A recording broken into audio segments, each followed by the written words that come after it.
Salut à tous, une fois de plus, c'est le frère Jack, par la manifestation de la grâce de l'Oba, par l'enseignant mandaté Zoulassan. Donc, nous allons parler encore une fois de plus par rapport, on va dire, dans la continuité, dans la marche spirituelle, par rapport à tous les messages dont nous avons pu recevoir l'enseignant mandaté dans cette réalité.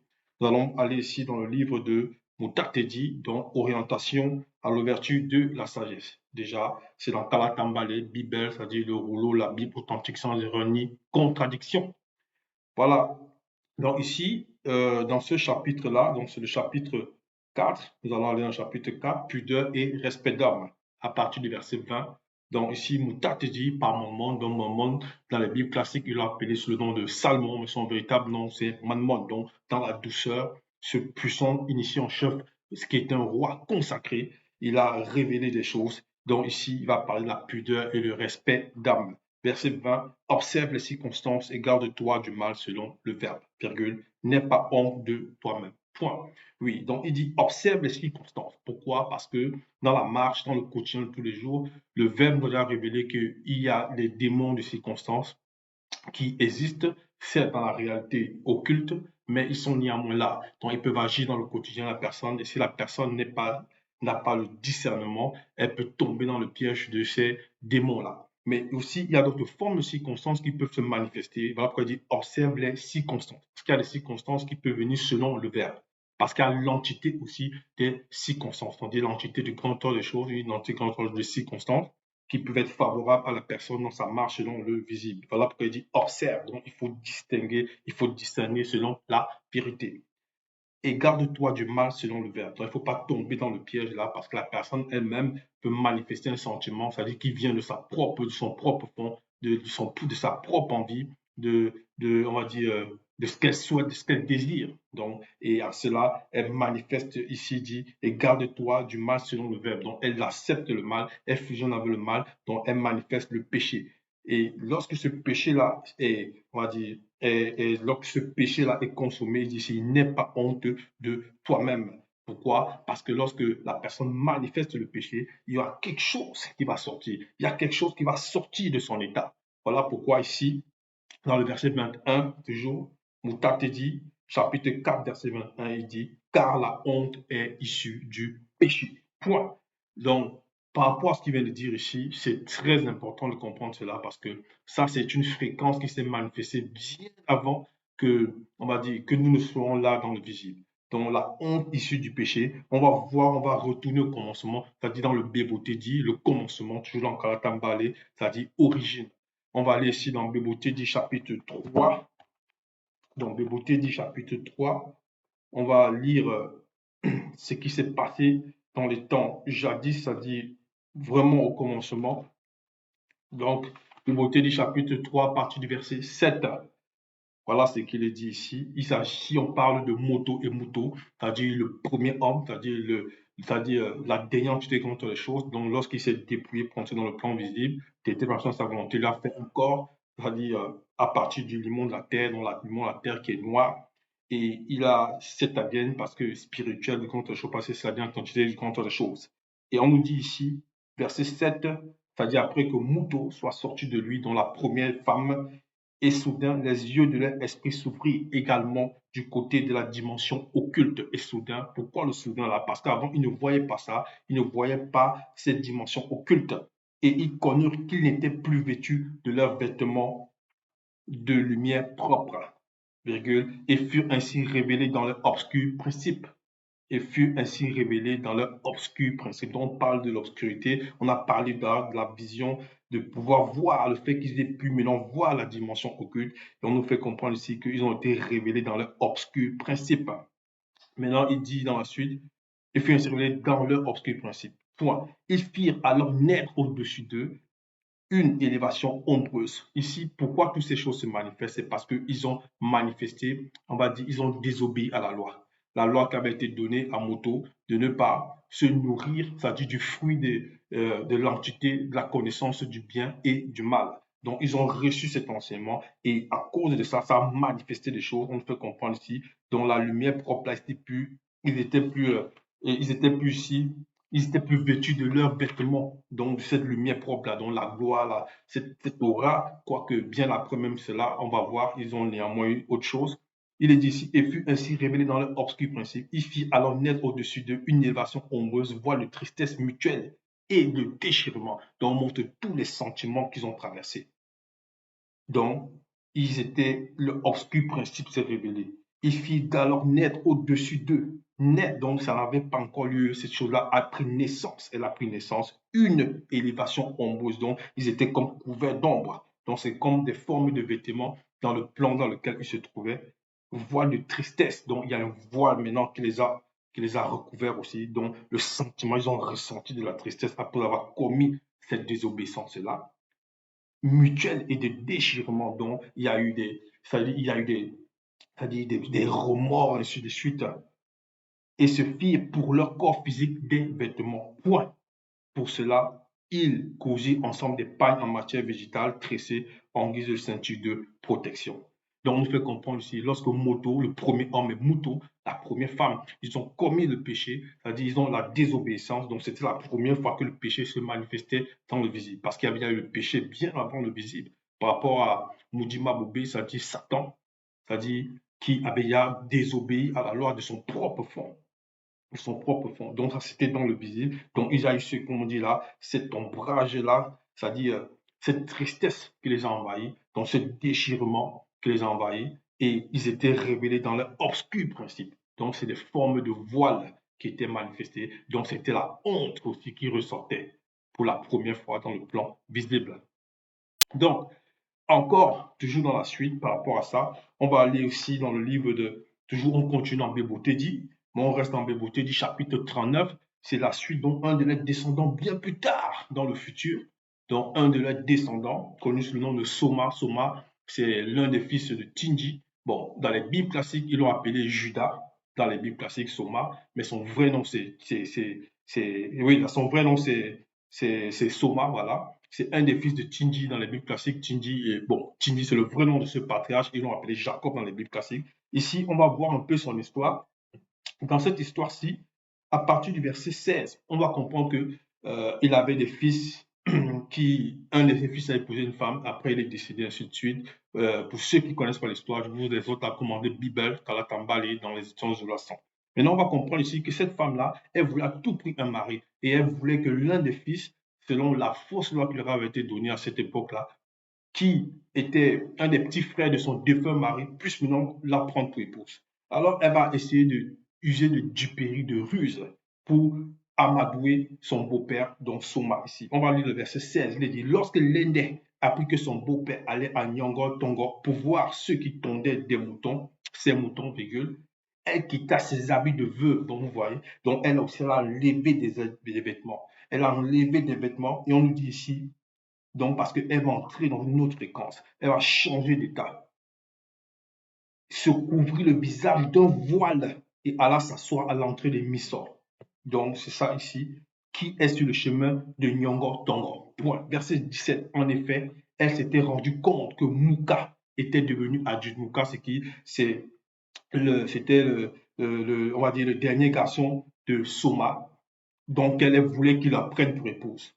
Mouka, elle dit ici, voilà, on nous dit ici, Mouka était devenue adulte, mais qu'elle ne lui avait pas été donnée pour femme. Point. Verset 18, Soma vit Lende et l'a pris, donc Lende c'est sa belle-fille, et l'a pris pour une prostituée, virgule. Pourquoi il a pris sa belle-fille pour une prostituée? Parce qu'il ne pouvait pas la reconnaître. On nous donne la relation ici, c'est parce qu'elle avait voilé sa tête et son visage. Point. Donc, on comprend que le fait même de mettre le voile, de cacher son visage, donc elle ressentait déjà la honte même. C'est parce que les prostituées à cette époque-là, elles se couvraient le visage pour que les gens ne puissent pas les reconnaître. Parce que le fait de pratiquer l'acte de la prostitution, c'est un péché. Et ce péché-là manifeste la honte. Donc c'est un voile. C'est un voile. Donc en plus de la duperie, tout ça, il y avait la honte aussi qui était là. Donc elle voulait couvrir, soi-disant, sa honte. Donc elle a mis ce voile. Donc on voit que les choses se suivent et ressemblent dans le visible. Donc il n'y a rien de nouveau sous le soleil, comme a dit Manman. Donc lorsqu'on revient ici dans le livre de Moutatedi, puisqu'on est entré un peu plus en profondeur, on revient dans Moutatedi 4, verset, on relit le verset 21, car la honte est issue du péché.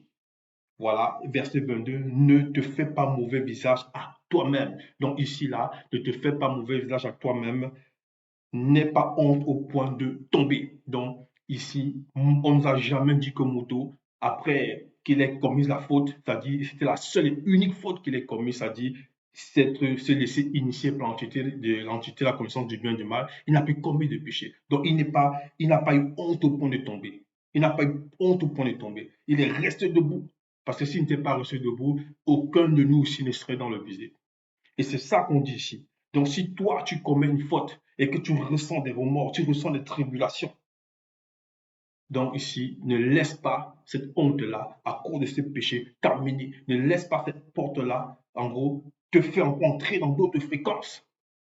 On dit, ne te fais pas mauvais visage à toi-même, n'aie pas honte au point de tomber. Parce qu'il y en a, ils ont tellement honte, ils disent non, est-ce que je peux encore demander pardon? Est-ce que non, je continue dans ce que je fais.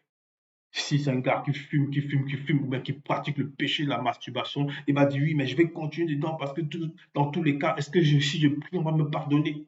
Donc il s'enfonce encore, il écoute cette voix qui dit non, mais est-ce qu'on va encore te pardonner? Et il s'enfonce, et puis il s'enfonce, et il connaît le chemin plus tard du non-retour, ou bien encore pour des femmes, et ainsi de suite, tout dépend. Maintenant, il dit ici, ne t'interdis pas de parler quand il le faut, verset 23, parce que lorsque tu parles, il faut parler selon la vérité. Il ne faut pas parler pour parler comme dans le monde des gens qui gesticulent, qui parlent trop pour rien. La parole, selon le verbe, est sacrée. Parce que Tété, lorsqu'il manifeste par sa volonté, son verbe, donc lorsqu'il crée, chaque chose est en place, chaque chose a un but. Donc le verbe se manifeste, le verbe, donc il y a un but derrière chaque chose. Donc si quelqu'un parle pour parler, d'autres pour parler, ils insultent, il ne faut pas insulter, c'est pas bon, d'autres se moquent, c'est pas bon. Il ne faut pas parler pour parler. Donc, la parole de la personne doit être lourde de sens. Donc, lorsqu'elle sort là, elle doit peser. Sans cela que, bon, certains non-initiés ont capté ça dans le visible, ils vont dire, je parle après, je pèse mes mots. Ils vont dire comme ça, qu'ils pèsent le mot en gros, qu'ils sont conscients de ce qu'ils sont en train de dire. Ils voient ce qu'ils sont en train de dire et avant de les sortir, ils pèsent ça. Mais ici, là, nous ne sommes pas dans le monde. Selon la vérité, on nous dit ici, ne t'interdis pas de parler quand il le faut. Donc, si quelqu'un vient te dire, sors de l'enseignement, n'écoute plus Zoulassan, tu lui réponds avec sagesse que non, la vérité, c'est ce que Zoulassan apporte. Ce n'est pas JC qui n'a jamais existé, ou encore c'est faux pour faire des autres religions. Non. Donc, tu lui dis avec sagesse. Verset 24, au discours, on reconnaîtra la sagesse, l'instruction, on parle de la bouche. Donc, il faut apprendre à contredire les personnes dans leur propre faute, c'est-à-dire dans leur propre enseignement, le faux, on va dire le faux enseignement, les faux pasteurs, sur toutes les religions sont fausses. Il va dire les kémites, ainsi de suite. Tu dis, tiens, oui, mais quand tu dis que le kémitisme, ainsi de suite, a commencé, on va dire, en Égypte, mais avant l'Égypte, il y avait déjà l'Éthiopie. Alors, tu lui montres par là qu'il est dans l'erreur, sans l'insulter, sans arrogance. Et en cela, il va voir que non, tu as développé ici un rude discours qui est empreint de sagesse. L'instruction aux paroles de la bouche. Donc, on va reconnaître ton instruction. Et l'instruction, là, ça vient de qui? C'est l'enseignant mandaté Zoulassan. Tu vas parler devant les gens, te taguer comme certains font. Ils viennent écouter les messages sur les Facebook là. Après, ils vont ouvrir leurs propres églises. Ils vont ajouter le mensonge aussi dessus. Voilà, c'est comme ça que beaucoup font. On dit ici, au discours, on reconnaîtra la sagesse qui vient du cette sagesse-là vient du grand tour des choses, l'instruction aux paroles de la bouche. Quand on va prononcer des phrases, on va dire tu as une connaissance, mais ça vient d'où? Dans ce cas-là, tu dis ça vient de Zoulassan. Ça vient de Zoulassan, par la grâce de Tété. Donc, verset 25, ne parle pas contre la vérité, sois confus de ton ignorance. Parce qu'il y a beaucoup qui vont venir, il va dire tiens, j'étais dans les églises catholiques, dans les églises protestantes, évangéliques, j'étais chez les Mormons. L'autre va dire non, j'étais chez les témoins de Jéhovah. Non, j'étais dans le culte des ancêtres. Non, j'étais dans le vaudou. J'étais. Bref, dans toutes ces formes de spiritualité ou de religion confondues, tout ça, ce sont des mensonges. Ce sont des doctrines de démons. Donc ici, il dit ici, ne parle pas contre la vérité, sois confus. Donc lorsque tu ne sais pas, pose la question. Tu poses la question, il y a les pages Facebook, tu as la véritable histoire de l'homme noir Zoulassan, mais les éditions Zoulassan, sur Facebook, tu poses tes questions dessus, ou bien encore, tu as la page internet zoulassan.com, les articles, tu poses tes questions. Et si le verbe permet, toujours, on peut t'apporter la réponse. Quoique le verbe connaît toutes les réponses. Quand il dit on peut, c'est en fonction de ce que tu vas poser, c'est en fonction de ce que tu vas demander, parce qu'il faut beaucoup de choses, l'humilité, ainsi de suite. Donc, ne parle pas contre la vérité parce que beaucoup vont aller derrière, vont chuchoter, ils vont dire des choses. Non, c'est pas lui, tout ça. Non, ça, c'est pas vrai. Il y a une confusion. Et ils vont venir devant, ils vont essayer de jouer les hypocrites. Et le verbe s'est touché. On va faire aussi vérité avec V majuscule. Sois confus de ton ignorance. Donc, accepte que tu ne connais pas. Lorsque l'enseignant mandaté t'apporte le message, tu laisses qu'il, c'est-à-dire qu'il t'instruit par le verbe de t'aider. C'est ça. Verset 26, n'aie pas honte d'avouer tes péchés, ne prétends pas t'opposer au cours d'un fleuve. Point. Pourquoi il ne faut pas avoir honte d'avouer ses péchés? Parce que le fait n'aie pas honte d'avouer tes péchés. Parce que si tu laisses la honte, c'est-à-dire ce voile-là ombrageux, si tu laisses, on va dire, ce voile de déchirement, ce truc-là t'emmener, c'est-à-dire t'envahir au point de fusionner avec toi, tu ne pourras pas. En gros, tu ne vas pas facilement demander pardon à Tété. C'est pour ça qu'on dit ici, on dit, n'aie pas honte d'avouer tes péchés. Parce que le fait d'avouer tes péchés, tu dévoiles les démons qui sont derrière, qui t'ont peut-être poussé à faire la chose, ou bien tu dévoiles ton propre fond. Parce que les gens, certains aiment toujours accuser les démons, alors que c'est eux-mêmes aussi, par leurs propres habitudes, peut-être par rapport aux choses qu'ils aiment. Parce que premièrement, c'est la personne elle-même, c'est son propre fond. On va prendre un exemple, quelqu'un qui aime peut-être beaucoup de sucreries, un enfant, il rentre à la maison, il vole les gâteaux, il vole les bonbons, ainsi de suite, peut-être, je sais pas, à la cuisine. Et lorsqu'on vient le voir, on dit, mais qu'est-ce qui s'est passé? Et il accuse une autre personne, il accuse une autre telle. Alors que c'est parce que lui, dans le fond, il est déjà gourmand. Et maintenant, le démon, la gourmandise, va se lui dire, tiens, il y en a encore des bonbons. Donc, il va l'influencer, il va le pousser, il va l'alimenter à continuer à faire cela. Mais c'est la personne d'abord elle-même. C'est ça qu'on dit, n'aie pas honte d'avouer tes péchés. Le fait de dire non, Loba, t'étais pensant ta grâce, on va dire Loba, pour nous qui écoutons, pardon pour ce que j'ai fait, pardon pour ces choses que j'ai commises. Le fait de faire cela, ce voile-là, cette honte-là, le verbe, puisque si on vient sincèrement, il va extirper ces choses-là. Et pour qu'il extirpe déjà, il faut déjà qu'il purifie. Donc, il va, c'est-à-dire, il extirpe d'abord cette mauvaise semence qui est dans la personne. Et maintenant, lorsqu'il extirpe, il ferme la porte.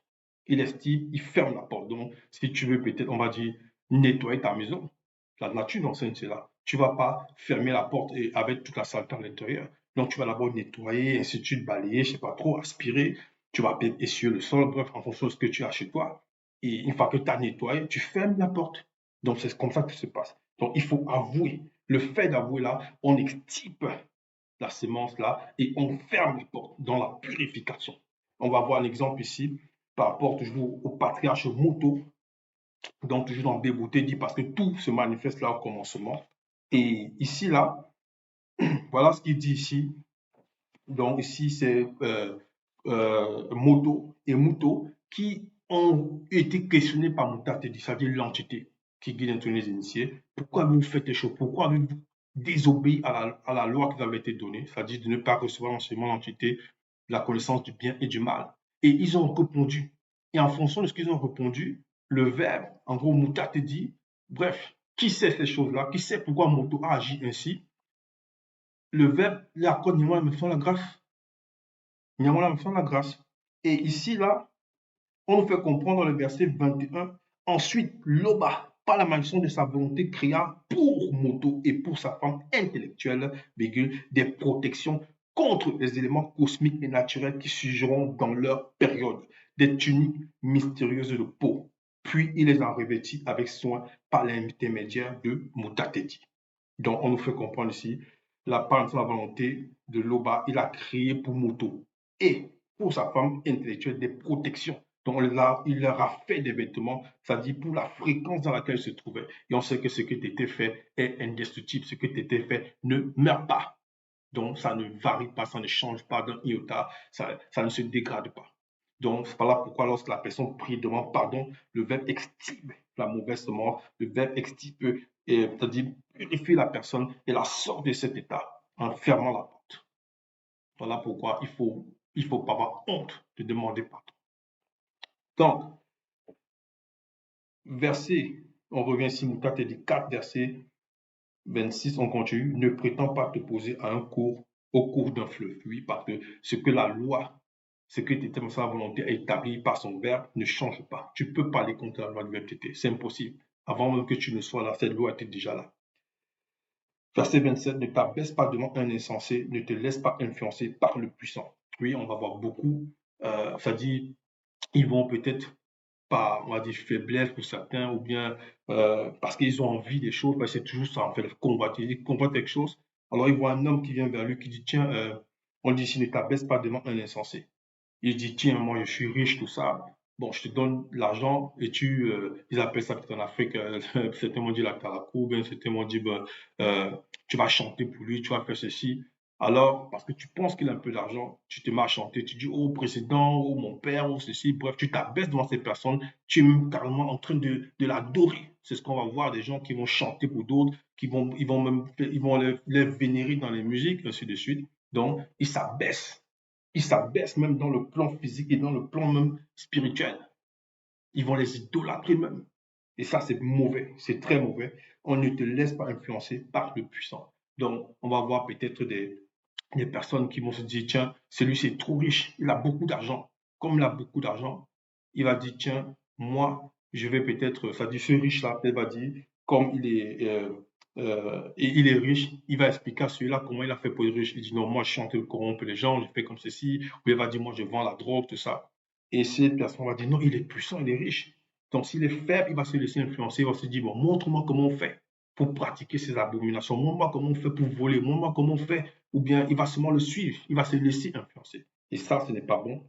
Verset 28, jusqu'à la mort, lutte pour la vérité. Et Moudjima Beko qui se dit, combattra pour toi. Il dit bien, jusqu'à la mort, lutte pour la vérité. Ici, c'est moi qui parle. Parce que lui, en tant qu'initié en chef consacré, il sait que ce que nous vivons fait dans le visible, là, c'est, on va dire, pour ceux qui sont sur le de l'Oba, c'est une réalité de passage, une réalité de transition. Après, il dit lutte. Non, il dit jusqu'à la mort, lutte pour la vérité. Parce que la mort, là, c'est un déplacement pour entrer dans la réalité connue en tant que personne consciente. Donc, lutte. Non, non, il dit jusqu'à la mort, lutte. Parce que cette mort-là, elle va disparaître pour connaître la vie éternelle pour la vérité et Moudima dit combattra pour toi. Donc l'entité châtiment change humaine la nature combattra pour cette personne-là. Donc elle va le défendre, elle va le préserver. Verset 29, ne sois pas peureux pour parler de la vérité, ni paresseux et négligent pour agir. Oui, parce qu'il y a beaucoup qui ont peur de dire à leur famille, de dire aux personnes qui sont autour de nous, la parole c'est ça. Le véritable enseignement c'est sous la sang. Il n'y a qu'un seul créateur, c'est l'Oba, unique créateur. Ainsi, tu présentes le verbe aux gens, à son entourage. Mais il faut le faire avec sagesse, ne pas insulter les gens, quoique le verbe interdit cela. Ne pas aller, en gros, le faire avec sagesse lorsque le moment est opportun. Ne sois pas peureux pour parler de la vérité, parce que lorsque tu viens avec la peur, les démons de peur vont maintenant t'envahir. Et à ce moment-là, tu ne pourras plus dire aux gens qui sont autour de toi, que ce soit au travail, que ce soit bref, dans tes activités, c'est quoi réellement la vérité. Donc, il y a toujours, je dis bien, il y a toujours une période propice que le verbe va te révéler que ces instants. Je prends un exemple. Quelqu'un peut-être à côté de toi, il parle, il est peut-être frustré par sa vie, après il dit, ouais, mais pourquoi aucun homme, peut-être noir, n'a jamais écrit, on va dire, une Bible. C'est un exemple. Quand je dis Bible, ce n'est pas les photos que c'est Jésus-Christ, tout ça, non. N'a jamais écrit une Bible qui correspond à l'histoire de l'homme noir. Une phrase comme ça sort d'une personne en face de toi, tu dis, tiens, non, mais ça existe, cet homme est là. Donc voilà comment la brèche est ouverte, le verbe te permet par là, si tu as le discernement, d'entrer dans cette fréquence pour présenter à la personne directement la parole, que non, il existe, il est là, Zoulasan. Et maintenant tu lui parles du verbe. Donc il y a beaucoup d'exemples. Donc la suite nous dit ici, ne sois pas peureux pour parler de la vérité, ni paresseux et négligent pour agir, parce qu'il y a beaucoup des petites choses qu'ils peuvent faire pour le verbe, ils vont être paresseux, ils vont négliger, ils vont prendre le temps, ils vont dire, ouais, bon, je reviens. Mais s'il s'agit du travail selon le monde, en gros, les activités quotidiennes, à 7 heures, si le boulot commence on va dire, si son job commence peut-être à 8 heures, il est debout à 5 heures, dans les trains, dans les métros, dans les tramways, il est déjà sorti. Parce que là-bas, non, faut pas qu'il arrive en retard. Mais quand il s'agit de faire une œuvre pour la parole, méditer ou bien partager les flyers, propager, ainsi de suite, ou bien se connecter même s'il y a des réunions, ainsi de suite, la personne elle traîne pas, ainsi de suite. C'est ça qu'on dit ici. Ni paresseux et négligent pour agir. Point. Verset 30. Ne sois pas comme un lion pour ta famille et un faiblard parmi les non-initiés, ni devant les blancs et les sans-mêlés. Oui, parce qu'il y a beaucoup de gens, le verbe te dit ici que si tu écoutes le message, si tu acceptes l'enseignement, tu ne dois pas lutter déjà contre la chair, premièrement, et encore moins contre ta famille. Parce qu'il y en a, ils vont rentrer chez eux, ils vont bastonner, entre guillemets. Ça, c'est dans le monde des personnes qui n'écoutent pas l'enseignement. Ils vont dire, soi-disant, ils sont dans les fausses assemblées, les fausses religions, mais c'est les mêmes qui vont rentrer, taper les femmes, mépriser les femmes, taper les enfants, mépriser les enfants. Ils sont ivres, tout ça, ils puent l'alcool, bref. Et il dit, allez, fais-moi à manger, fais-moi ceci. C'est ce genre de personne-là. Le verbe dit ici, ça ne doit pas être un comportement d'une personne qui écoute. Le verbe loba. Verset 31, que ta main ne soit pas ouverte pour prendre et fermée quand il s'agit de rendre. Ça dit, ouverte pour prendre, c'est le message, l'enseignement que nous recevons. C'est cet enseignement-là, lorsqu'on est soumis, qui nous transforme, qui nous permet d'entrer, lorsqu'on le met en pratique, dans la réalité connue. Donc, maintenant, lorsqu'on a cela, il faut aussi qu'on donne en retour. De donner en retour, ça ne veut pas dire que le verbe te donne pour que tu donnes, parce que tout appartient au bas. Mais fermer quand il s'agit de rendre, rendre, ça veut dire que tu peux aussi donner, partager le message à des personnes. Mais ça veut aussi dire que tu peux aussi faire des dons à la communauté dans le plan physique parce que l'OBA permet qu'il y ait le spirituel, l'astral et le physique par rapport aux trois réalités où l'homme se trouve. Donc c'est ça. N'hésite pas, tu vas saisir son la tu commandes les rouleaux, tes terres se glorifient toujours. Ainsi soit.